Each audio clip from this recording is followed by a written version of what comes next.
तो हेलो दोस्तों, official study point में आपका स्वागत है। तो दोस्तों, आज हम आपके लिए लेकर आए हैं Indian polity UPSI all exam series.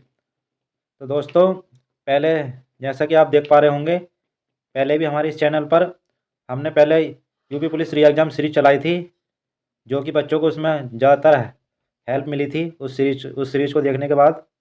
तो दोस्तों, आज हम इस सीरीज़ का प्रारंभ करने के लिए जा रहे हैं।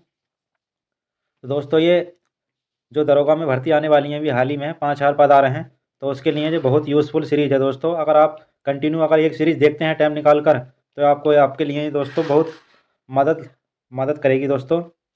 तो दोस्तों, चलिए फिर बिना समय गवाए इस वीडियो को करते हैं स्टार्ट। बने रहेंगे इस सीरीज़ के साथ। तो पहले फिर से शुरुआत करते हैं दोस्तों। क्या कह रहा है कह रहा है दोस्तों, निम्नलिखित में से किस अधिनियम द्वारा भारतीय गवर्नर जनरल को अध्यादेश जारी करने की शक्ति प्रदान की गई है। तो आपको पता होनी चाहिए दोस्तों, ये किस अधिनियम द्वारा जारी करने की शक्ति प्रदान की गई थी, अध्यादेश जारी करने की। तो दोस्तों, आपके इसमें ऑप्शन है। ऑप्शन ए रखा इसमें भारतीय परिषद अधिनियम 1861 में, अधिनियम 1892 में, अधिनियम 1909 में, अधिनियम चार्टर एक्ट 1833 में। तो आपको पता होना चाहिए दोस्तों, ये कब की गई थी। तो ये की गई थी दोस्तों 1861 में। तो ऑप्शन आपका ये करेक्ट हो जाएगा इसमें। नेक्स्ट ऑप्शन में चलते हैं। कह रहा है दोस्तों, ये भारत के गवर्नर जनरल को किस एक्ट के द्वारा अपनी सहमति के निर्णयों को अस्वीकार करने का अधिकार मिला। तो आपको पता होना चाहिए दोस्तों, ये जो अस्वीकार करने का अधिकार मिला था भारतीय गवर्नर को, तो किस एक्ट के द्वारा मिला था। तो आपको पता होना चाहिए दोस्तों, ये मिला था हमारा 1786 का अमेंडमेंट एक्ट द्वारा। तो आपको ये ऑप्शन हो जाएगा इसमें दोस्तों, बी करेक्ट का ऑप्शन हो जाएगा इसमें। तो नेक्स्ट ऑप्शन में चलते हैं। कह रहा है दोस्तों, मिंटो मिंटो मार्ले सुधार का उद्देश्य क्या था। तो आपको पता होना चाहिए दोस्तों, क्या था वो। इसमें आपके ऑप्शन है युद्ध में सहयोग हेतु तैयार करना, पूर्ण स्वतंत्रता देना, पृथक निर्वाचन प्रणाली, भारतीय भारतीय की भागीदारी बढ़ाना। तो क्या था दोस्तों, ये आपको पता होना चाहिए। तो क्या उद्देश्य था इसका। तो इसका उद्देश्य था दोस्तों पृथक निर्वाचन प्रणाली। पृथक पृथक निर्वाचन प्रणाली का उद्देश्य था इसका। मिंटो मिंटो मार्ले सुधार का उद्देश्य था पृथक प्रणाली निर्वाचन प्रणाली। ऑप्शन आपका सी हो जाएगा इसमें। नेक्स्ट ऑप्शन में चलते हैं। कह रहा मुसलमानों के लिए अतिरिक्त निर्वाचन मंडल प्रारंभ में किसके द्वारा लाया गया था।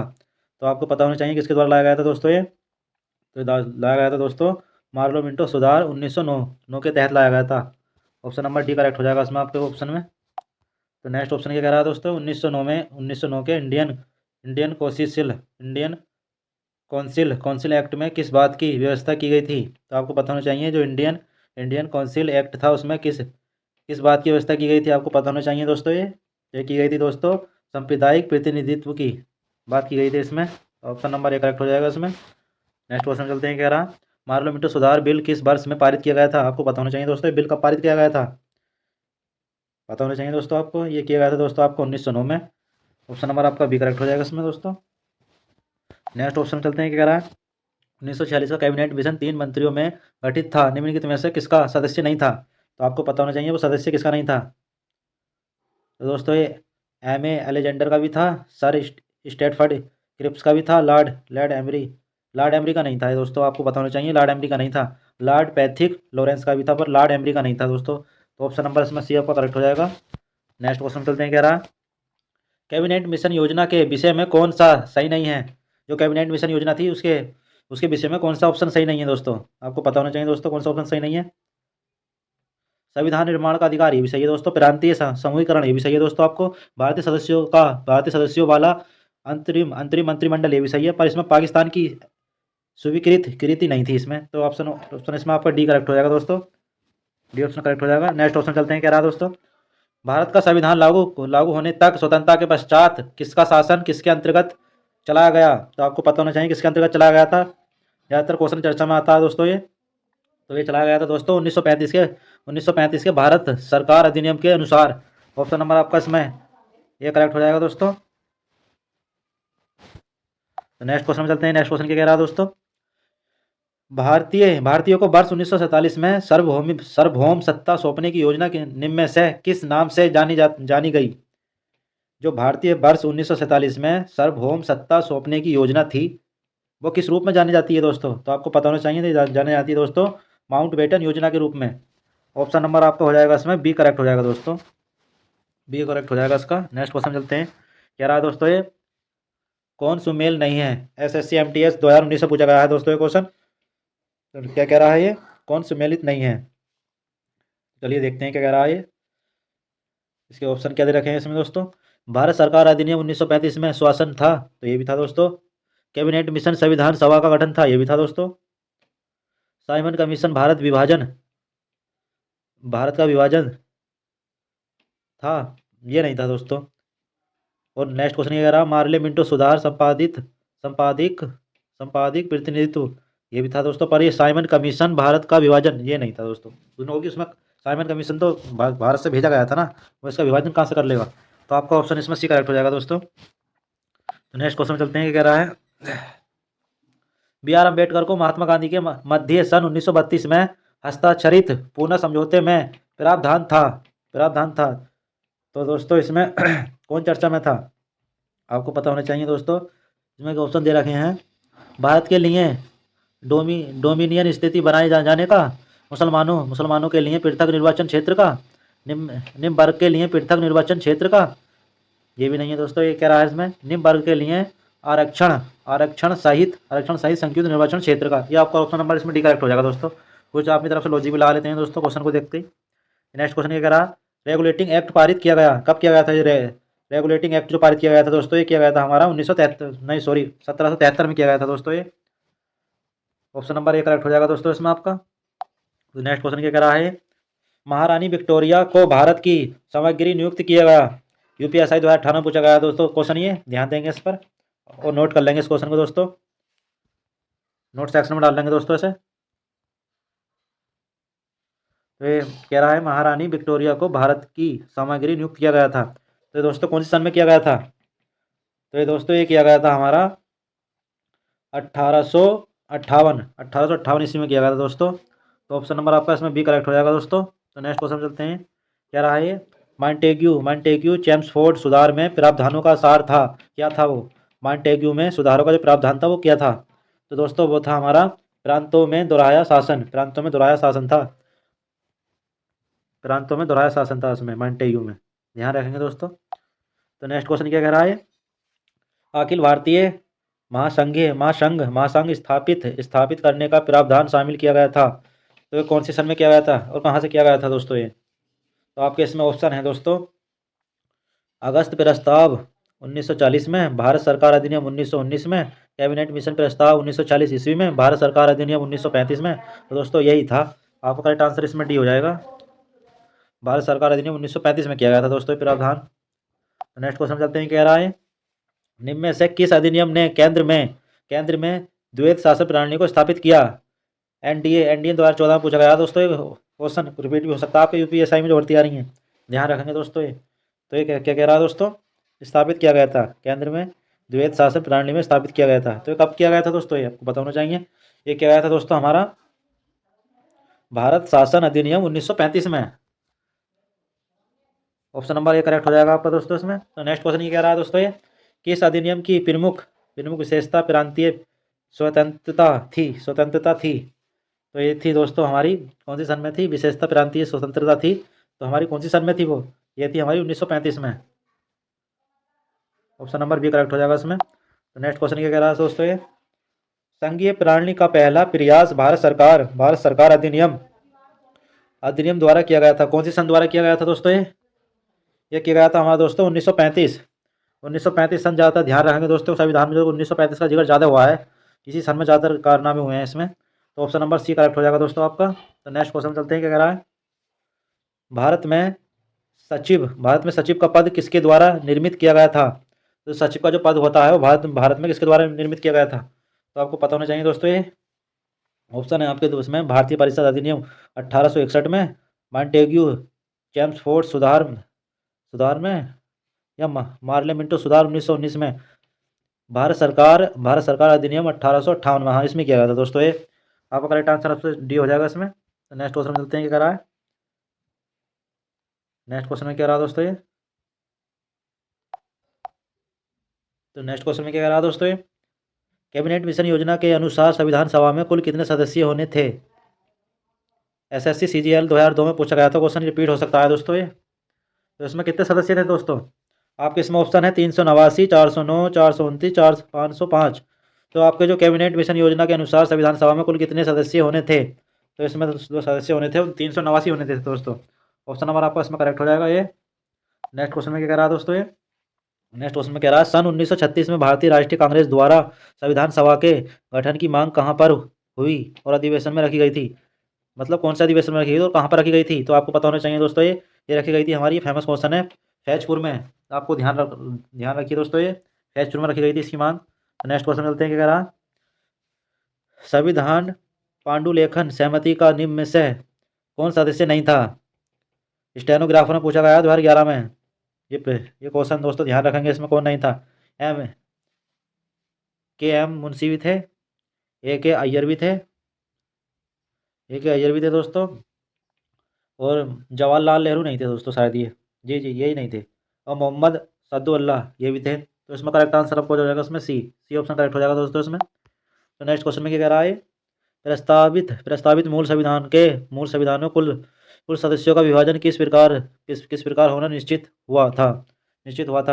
ब्रिटिश प्रांतों में 292 प्रतिनिधि थे, देशी रियासतों के 93 प्रतिनिधि थे, मुख्य कमिश्नरी क्षेत्र में 4 प्रतिनिधि थे। तो इसमें सम्मिलित हुआ था दोस्तों ये। तो ऑप्शन आपका इसमें डी हो जाएगा, उपयुक्त सभी। तो नेक्स्ट क्वेश्चन क्या कह रहा है?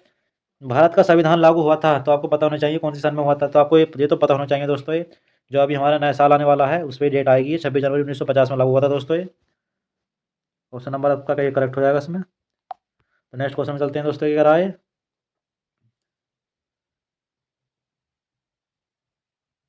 नेक्स्ट क्वेश्चन में क्या रहा है दोस्तों ये? नेक्स्ट क्वेश्चन में कह रहा है पुनर्गठन के फलस्वरूप वर्ष 1947 में संविधान सभा के सदस्यों की संख्या कितनी हो रही थी?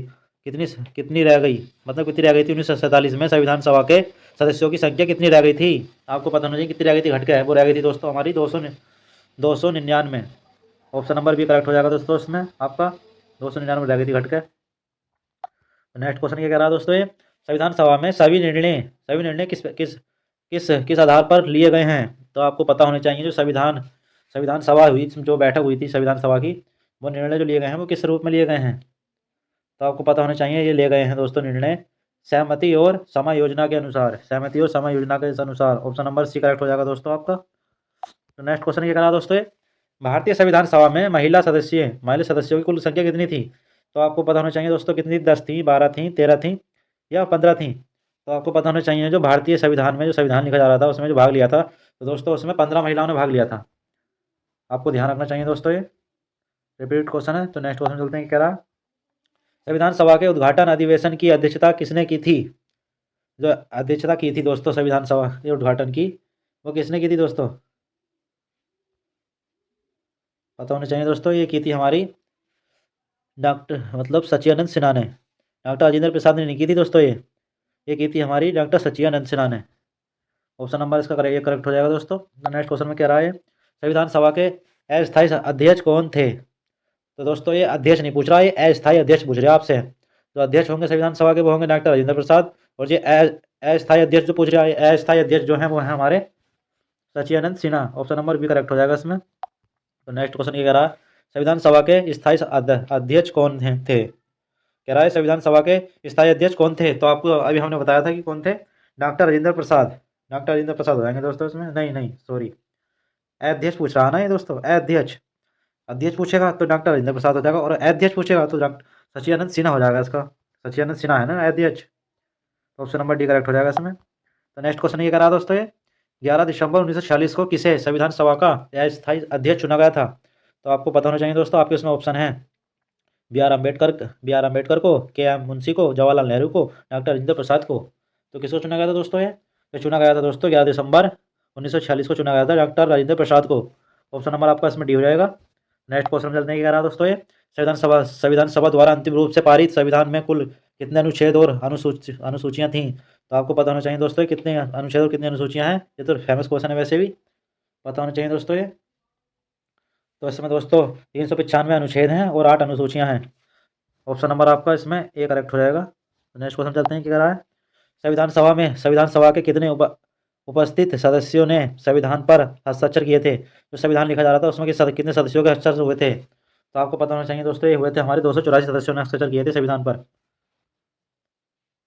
ऑप्शन नंबर बी करेक्ट हो जाएगा आपका। तो नेक्स्ट क्वेश्चन क्या कह रहा है दोस्तों, संपूर्ण भारतीय संविधान के निर्माण में संविधान सभा को कितना समय लगा। एसएससी मल्टी टास्किंग परीक्षा पूछा गया था 2014 में, प्रश्न पूछा गया है, रिपीट क्वेश्चन है दोस्तों, कितना समय लगा था इसमें। तो आपको पता होना चाहिए दोस्तों, इसमें समय जो लगा था, इसमें लगा था 2 वर्ष 11 महीने 18 दिन संविधान तैयार होने में। और जो उसकी वेबसाइट पर जो उसका वो माना गया है समय, तो इसमें दोस्तों वो थोड़ा अंतर है, आप सर्च करके देख लेंगे, पर जो माना गया है सही समय वो यही माना गया है, 2 वर्ष 11 महीने 18 दिन। तो ऑप्शन नंबर आपका सी करेक्ट हो जाएगा इसमें दोस्तों। तो नेक्स्ट क्वेश्चन चलते हैं, क्या रहा है, भारतीय संविधान सभा के प्रथम दिन के अधिवेशन की अध्यक्षता किसने की थी। मतलब प्रथम दिन के अधिवेशन जब संविधान लिखा जा रहा था तो किसने की थी। तो आपको पता होना चाहिए दोस्तों किसने की थी। ये की थी हमारी, जो प्रथम दिन जो संविधान लिखा जा रहा था उनकी अध्यक्षता की थी हमारी सचिदानंद सिन्हा ने, जो संविधान के अध्यक्ष सदस्य हैं ये। तो ऑप्शन नंबर आपका डी हो जाएगा इसमें। तो नेक्स्ट क्वेश्चन क्या कह रहा है, भारत के संविधान का निर्माता किसे माना जाता है। तो आपको पता होना चाहिए इन्हें, तो जो तो रिपीट क्वेश्चन है, वैसे भी बच्चों को पता होना चाहिए दोस्तों ये। तो निर्माता जो है, जो हमारे पिता हैं संविधान के पिता, वो कहा जाता है बी आर अम्बेडकर को। ऑप्शन नंबर ए करेक्ट हो जाएगा इसमें। नेक्स्ट क्वेश्चन चलते हैं, क्या कह रहा है, पुनर्गठित संविधान सभा में विभिन्न प्रांतों के लिए कितने प्रतिनिधि थे। यूपीएसआई 2018 पूछा गया है क्वेश्चन दोस्तों, ये रिपीटेड हो सकता है क्योंकि इसमें पॉलिटी का ज़्यादा रोला है यूपीएसआई में दोस्तों, आपको ध्यान देने की जरूरत है। तो इसमें क्या कह रहा है दोस्तों, ये पुनर्गठित संविधान सभा में विभिन्न प्रांतों के लिए कितने प्रतिनिधि थे। तो आपको पता होना चाहिए कितने प्रतिनिधि थे इसमें। तो इसमें थे दोस्तों 208, 229, 249, 289। तो इसमें जो प्रतिनिधि थे दोस्तों, इसमें थे दोस्तों 229। ऑप्शन नंबर भी करेक्ट हो जाएगा दोस्तों आपका इसमें। तो नेक्स्ट क्वेश्चन में क्या रहा दोस्तों, ये संविधान सभा में किस प्रांत का प्रतिनिधित्व सबसे अधिक था। चेन्नई का था, मुंबई का था, संयुक्त प्रांत का था, बंगाल का था। सबसे अधिक जो था, तो दोस्तों ये था हमारा संयुक्त प्रांत का, क्योंकि हमारे उत्तर प्रदेश को सबसे पहले जो है जाना जाता था वेद काल के समय संयुक्त प्रांत के नाम से जाना जाता था दोस्तों ये। तो ऑप्शन नंबर आपका इसमें सी करेक्ट हो जाएगा दोस्तों। तो नेक्स्ट क्वेश्चन चलते हैं, क्या रहा है दोस्तों, ये लास्ट क्वेश्चन है आज का। संविधान सभा में किस देशी रियासत के प्रतिनिधि ने भाग नहीं लिया था। जो हमारे प्रतिनिधि थे संविधान सभा के, उसमें देशी रियासतें थीं, तो उसने देशी रियासतों में से एक व्यक्ति ने भाग नहीं लिया था। वो किसने नहीं लिया था, मतलब वो व्यक्ति कहाँ का था, मैसूर का था, जूनागढ़ का था, कश्मीर का था, हैदराबाद का था। तो आपको पता होना चाहिए दोस्तों, वो व्यक्ति था हमारा हैदराबाद का। ऑप्शन नंबर आपका इसमें डी करेक्ट हो जाएगा। तो दोस्तों, तो यही प्रश्न थे दोस्तों, महत्वपूर्ण रखे गए थे। इस सीरीज़ को हम कंटिन्यू ऐसे चलाते रहेंगे दोस्तों। तो मैं आपसे आशा करता हूँ कि हमारी सीरीज़ आपको कैसी लगी, अच्छी लगी, तो इसमें हमें कमेंट करके बताइए, थोड़ा रिस्पॉन्स दीजिए दोस्तों ऑफिशियल स्टडी पॉइंट को सपोर्ट कीजिए, अपने फ्रेंड को शेयर कीजिए, क्योंकि आपका सपोर्ट हमारे लिए एक मोटिवेशन साबित होता है दोस्तों। और आप हमारे साथ ऐसे जुड़े रहेंगे तो हम नई नई सीरीज़ आपके सामने लाते रहेंगे, क्योंकि ये सीरीज़ यूपीएसआई के लिए बहुत लाभदायक होगी दोस्तों, क्योंकि इसमें जो है पॉलिटी का ज़्यादा रोला है। यूपीएसआई में एग्जाम क्रैक करना है तो आपको पॉलिटी पे ज़्यादा ध्यान देना पड़ेगा दोस्तों। उसके पॉलिटी के बाद में हम जैसे भी कोई नई अपडेट डालेंगे तो हम आपको बता देंगे इस चैनल के माध्यम से। तो दोस्तों ऑफिशियल स्टडी पॉइंट को सपोर्ट कीजिए और अपने दोस्तों और फ्रेंड को इनवाइट कीजिए, क्योंकि वो यहाँ देखें, अगर ये हमारी सीरीज़ अगर समझ में आए तो हम तो जुड़े रहें दोस्तों, लाइफ टाइम तक उन्हें फ़ायदा मिलेगा, क्योंकि हम एक छोटी सी जॉब कर रहे हैं। अगर हम आपके सामने आएंगे, इंट्रोड्यूस कराएंगे दोस्तों आपसे कभी ना कभी किसी बहाने से। तो आज की हम इस क्लास को यहीं समाप्त करते हैं। जय हिंद, जय भारत।